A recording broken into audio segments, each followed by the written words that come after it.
So I'm just sitting here having breakfast and crying from a message that I got from a lady going through a hard time who was talking about the videos that I post, and especially the ones with like Drew and the kids and all of that. And like sometimes y'all, you make all this stuff and you have no idea, does anybody really care? Does it like land? But you just feel like you need to, like it's my art, right? Just like I'm compelled.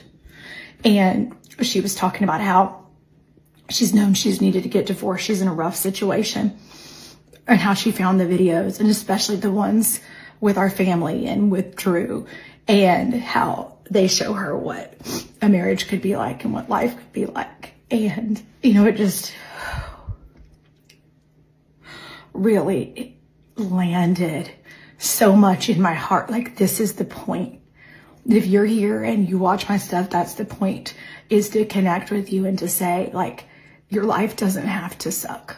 I promise. I know I used to think it did. I used to think that like the point eventually, once you become, undisillusioned, right? Or like once you become disillusioned, like with teenage stuff, like you think your life is going to be a rom-com. Everybody goes through that. But then on the other side of that, when you're in a bad marriage and maybe you made a bad choice in your spouse or your partner when you were young, or you sort of go through this point where like, well, I guess this is just what it is.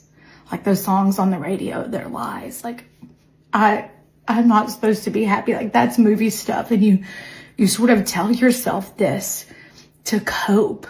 And I didn't have anybody back then when I was being married. There weren't even influencers, wasn't even a thing. Facebook was still like more new. I didn't have anybody to show me what life could have been like. And I guess that's what they're doing. I guess that's kind of the point.